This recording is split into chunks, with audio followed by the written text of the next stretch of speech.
Hey, before we start this episode, I just wanted to say thank you to everyone. I'm just completely astounded by the amount of consumption of the content that we've had since we started. It's only been live for this is not even 3 full weeks at this point, and I just can't believe the number of subscribers, the number of listens, the number of views on YouTube. All the feedback has been amazing. So thank you very much, and we're going to keep doing it.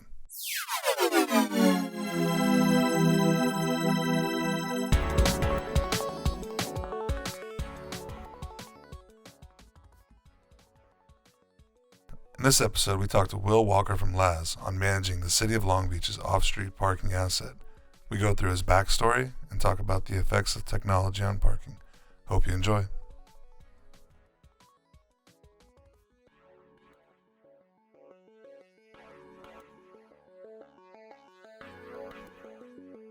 So my name is Lester Mascon, and this is Parker X, and today we're sitting with Will Walker with LAZ Parking, project manager in the City of Long Beach, California. Thanks for joining us, Will. Glad to be here. So I wanted to kind of go through with you because how old are you now? 32. 32. So it's nice to have kind of a younger perspective, somebody that was born more into the technology side of it. But tell us kind of, how did you get into parking? Like, what was your first parking related job? What did you think you were going to do? Like, what did you go to school for? I went to school for nursing. Went to school for nursing? Yep. And I got into parking because I didn't want to be a nurse. I was living in Palm Springs, and there was a job available where my brother worked, and he was like, hey, I need an office manager. So I came out and did that, and within a year I got promoted, and I just kept getting promoted, and I've been in the parking industry for about 8 years now. Did you grow up in California, or did you? Just barely. I grew up in the middle of the desert in Blythe, California. Oh, that doesn't really count. Yeah, no. It's pretty much Arizona. So no paid parking around. Nice. So how old were you when you first started in parking, when you first stepped in? 24. 24? Yeah. So 8 years later? Yep. Kind of, where did you go through before you got here? So just office manager, then I went to a facilities manager, then I went to like an assistant regional manager, and then moved to Seattle, did some work up there, then came back to California, bounced around a little bit, and then more or less got recruited by LAZ to run the City of Long Beach. Nice. That's a nice role too. Yeah, it's a lot of fun, a lot of diversity. So what's your favorite thing about running the City of Long Beach, or what do you see as the biggest challenges? My favorite thing first is I love Long Beach. So we're involved in all the special events. We're in the know for everything that's going on in the city, whether it's all the development that's going on with the different high rises going up, if it's residential, commercial, whatever's going on, we pretty much have our hands in it and we know what's going on. So that's really nice.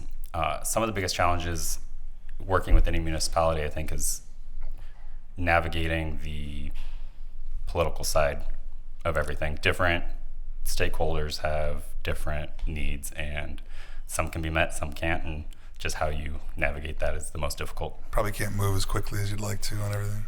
That is true. We do move a little bit faster than normal city operations, being we're third party, so that's kind of nice, but yeah, not as fast as we'd like on a lot of things.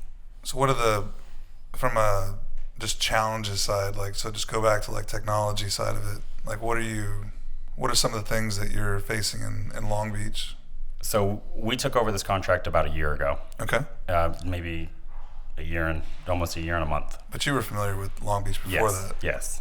But some of the challenges we came into, if you start simple, like none of the some of our machines weren't up to date the way they should be with PCI, so we got all that taken care of. Some of the challenges we have now is communicating to our customers that are like in person versus on the cell phone. Like, how do we bridge the gap between everything, like integrations, things like that. So that's some of our biggest challenges. Any big plans for the city for what you guys are trying to do here? Our main goal for the city is to have a similar parking experience no matter where you park, if it's a city-owned asset. So whether it's on the street, off the street, it doesn't matter. If you're parking and you're paying for a city parking spot, that you can do the same thing no matter where you are. So we launched Passport in October, I think it was, on the off-street beach parking lots. And then we're starting to roll that out into actual on-street stuff. We're not technically involved in the on-street stuff, but we act more as like a consultant on the on-street stuff. It sounds like you guys are bringing a lot of value. We try. Added value. Cool. That's good. So I think we've talked about this topic a lot on the show, but it's good to get lots of different perspectives. So, mobility as a service, driverless cars, you see all that stuff coming. What are the effects you're seeing today? What do you think they'll look like in the next 5 years, 10 years? So I've heard people talk about driverless cars and they think, oh, it's going to completely upend the parking industry. Driverless cars park also, but even in Long Beach, we have 700 unit apartment buildings going in with 300 parking spaces. So parking requirements are less stringent than they used to be. So parking, even if you have less people driving cars, there's also less parking spots. So that's not going away. You're still going to have to, like, the demand's going to be there regardless. California's not getting rid of their cars. We don't have a high-speed train going in Not anymore. the LA metro area anytime soon. So that's not going to go away down here anyway. And I think it's good because it helps people get around easier. You guys have those limes and birds here? We do. We have Lime, Bird, Spin, Razor, the actual push scooters from back in the day. Okay, They're not too far from, they're here in Cerritos. They have their own out here. I think there's 6 or 7. Long Beach does their scooters a little different than some other places. They have a drop-off spot designated on different areas. There's like a sticker on the ground that the vendors are required to drop their scooters off every night there. So they have a team go around, pick them up wherever the GPS says they are. They drop them off the next day. If they don't drop them off, they get impounded and they have to like pay to get them out. So that's how they solve the problem of them being all over the place all the time. Yeah, because I was in Hollywood and like Sunset area. It's like they were just like everywhere. Yeah, I mean, you go down San Diego. No rhyme or reason. Yeah, San Diego, I can't believe it. You have some of these $2,000 a month studio, and then you can't even get in the front door because there's birds and spins and everything out in front of them. And people aren't always good about putting them back correctly either. They could just be laying on the ground. It kind of reminds me like when I was a kid, if our friends came over, there's just bikes all over the front yard. It's just kind of like that. You're young enough or old enough for that? Yeah, we had bikes. Well, no, I grew up in the desert. We didn't have anything else. Oh, I guess so. There wasn't even internet there, was there? We had dial-up. You got to rent that extra service from the... Yeah. Another thing with mobility that we did last year in the city was they did a trial with the free ride. Okay. So micro transit, basically. I think that has a lot of use in... What is free ride? Oh, the free ride is basically gym carts. There's an app. You can be like, oh, I need a ride. And it operates within a very small area. So here, the downtown area. And you just request the ride and they'll come pick you up and they drop you off. And it's free. They make their money off advertising, things like that. I think that has a lot of benefit to it. I think it's a step in the right direction.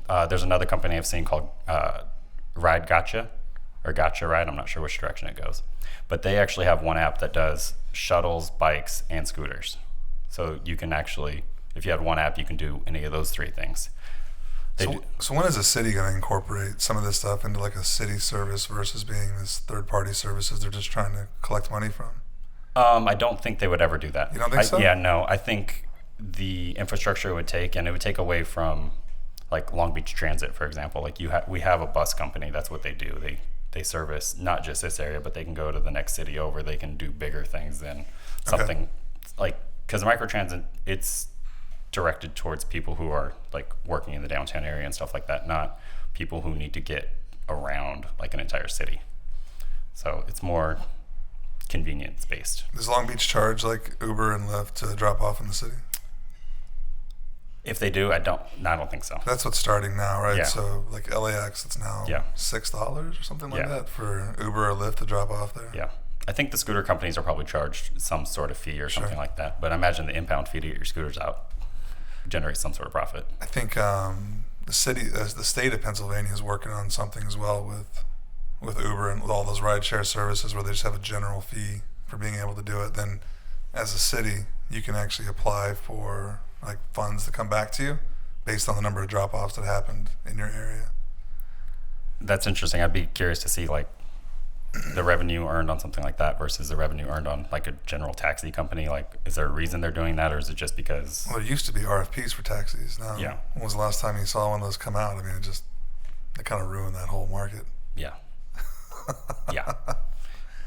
Also, if Yellow Cab had a better app, I think they would probably get more business, but that's... I think if the taxi companies had spent more money on being innovative instead of less money on lobbyists, they probably could have jumped on board with something like this. Because you talked about disruptive technology a lot, like the Airbnb and all that stuff. That shouldn't have come up with by some individual. That should have been a Marriott. It should have been a Hilton, or one of those companies should have came out with that. They should have disrupted their own business and allowing someone else to do it. Or they could have called it innovating their business. Exactly. It would have been more well, positive. somebody's going to, right? Somebody's going to innovate that's going to disrupt the way you do things today. And the more you try to hold on to it, you're going to lose every single time. I agree with that. We see it all the time in our industry. Every day. Something like everyone used to want to do mag stripes. I'm glad they're stopping. Those don't work. So what's one of the biggest innovations you've seen since you started in this industry? I mean, what's different? Like, what's different today that was true? What's true? Like, what's true today that wasn't when you started? So even in the last 8 years when I started, the garages they had cashiers. Like, it doesn't matter. New equipment goes in. If there's a cashier, odds are that cashier is going to be gone, which changed everything. So you free up even if you're not going to get rid of the staff and change, it frees up your staff to do other things. You can start tracking data more efficiently and things like that. Just not having cashiers is huge. I'm not sure the last time I saw an exit cashiering booth get installed. That's definitely. Yeah, I see them go away. Yeah, all the time. Yeah, but I don't see anyone putting new ones in. Like, oh, we need this booth here. Like, Dale Fowler and I were talking about this. There used to be a point where we were walking facilities and doing all the transitions from paid cashiered parking to automated, and you'd actually see the same. Like, you walk on site and all the cashiers would just get upset because that meant they were losing their jobs, or their jobs were going away, or they were going to somewhere else. That was their first indicator. The couple properties I've been involved with that switched from booth cashiers to automation, I think we lost one employee total from just that transition itself, and then the other stuff just people didn't like the new role, so some of them would stop, but we still have to backfill it because you still have to have people.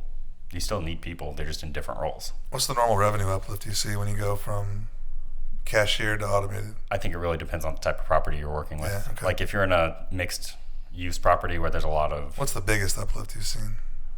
Like percentage-wise increase in revenue? I think it was 22%. Okay. Something crazy like that. Overnight. Well, that's just in revenue collected, not bottom line type stuff. So not we cut this much labor, No, I mean we actually collected that much more revenue. So... I think that came from validations being managed better, or did it come from actual just enforcing the rules better? I think just a lot of times when you have a booth cashier option, it's not 24/7. If you're automated, you're 24/7. So there's never a time period where it's if you wait till 2 a.m, you can just leave. No, all the time. You can't get out. So I think that made a big difference. What are you excited about that you want to come to the industry that's not here yet? What sort of you talked about having some fresh ideas about what you think would be. I want everyone to use LPR, and I want it to be integrated on a much grander scale than it is currently. I don't necessarily like having a different app for every different thing.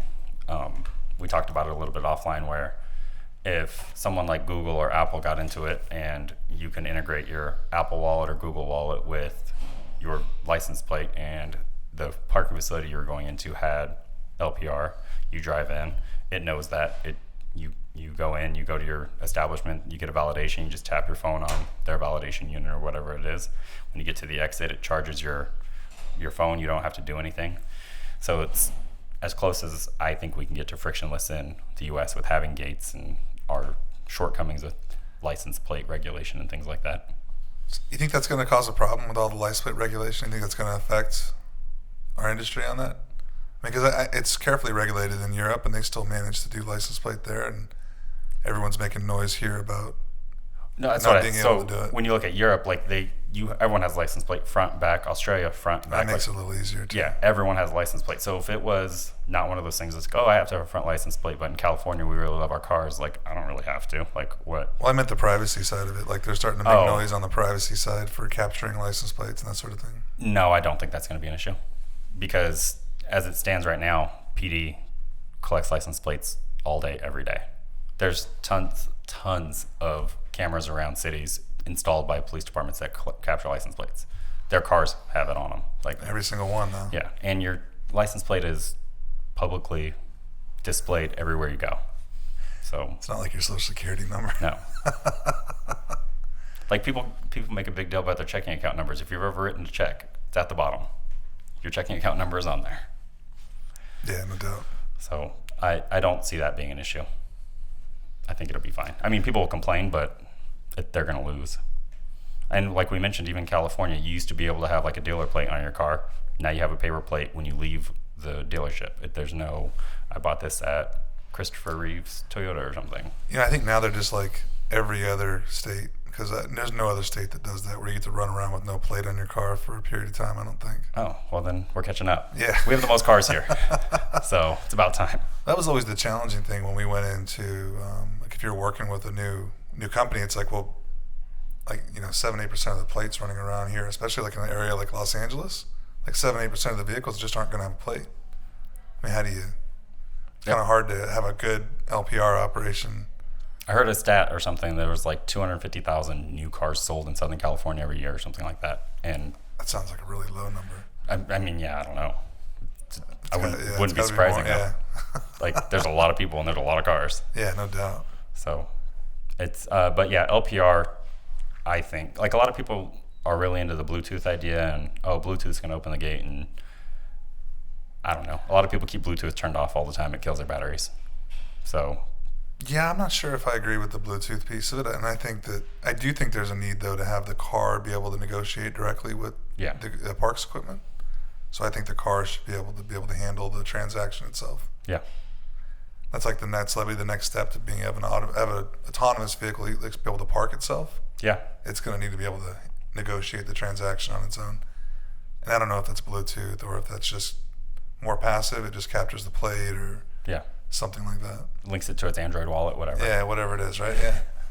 Well, soon I think that you're going to have, I mean, car manufacturers are starting to put Android and Apple directly into the dash at this point. Yeah. Like Mazda just did that, right? Yeah. They put Apple right into the dash of the car. They do that, and it's impressive.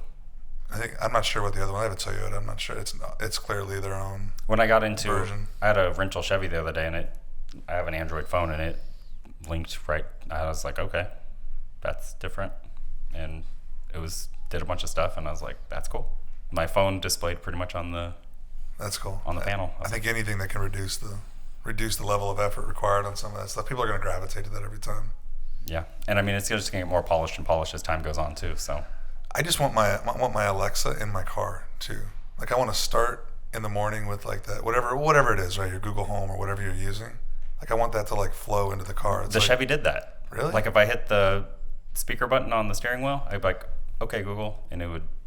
Like I wanted to pick up my schedule, like know where I'm going, and then have the navigation like populate without you right saying into it. anything? I just want, maybe I'll also give it a little bit of tips. Like, hey, I'm heading out the door.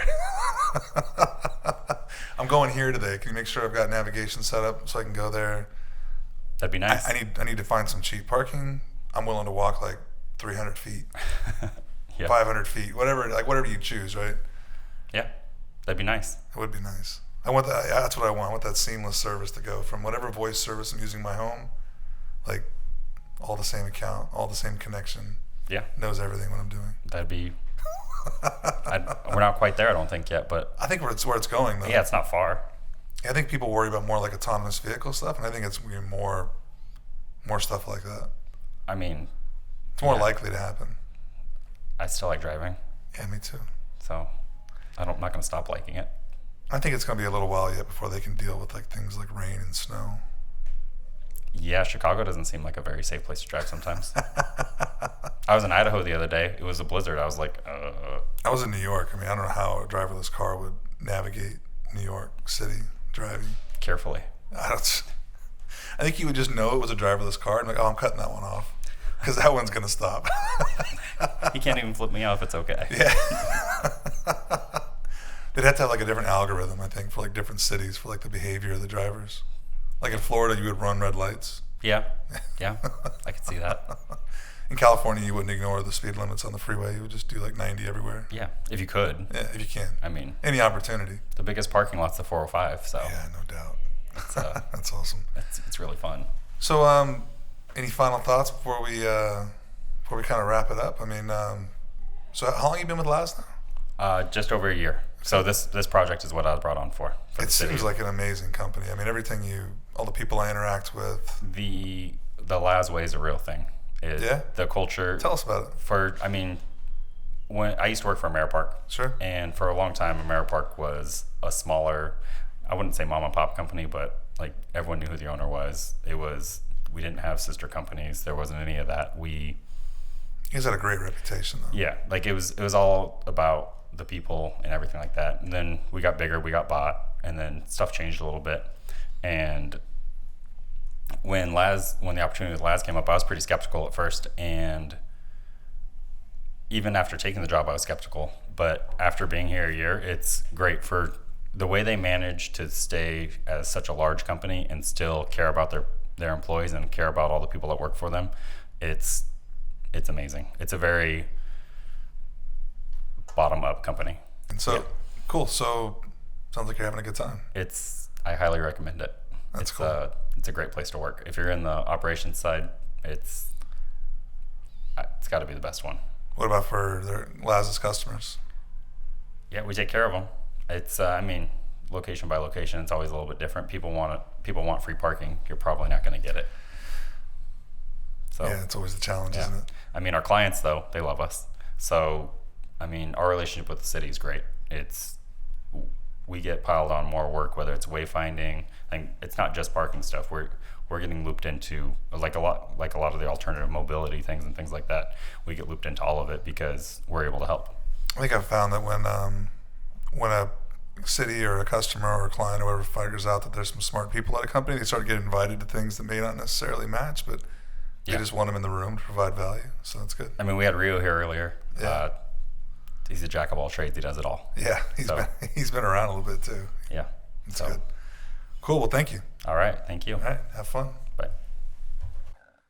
Hey, so thank you very much for listening. If you made it through this far, I really appreciate it. We're very excited to be bringing this to the industry. There's not really anything else like it. Once again, this is Lester Mascon. Name of the podcast is Parker X. Please like it. Please share it. That means the world. Please share it and rate it and tell us what you think of the show. We're going to try to keep doing a bunch of these, and your comments and feedback is really important. Also, if anyone else would like to be on the show, please drop me a line, and we'll be happy to get something put together. Thanks.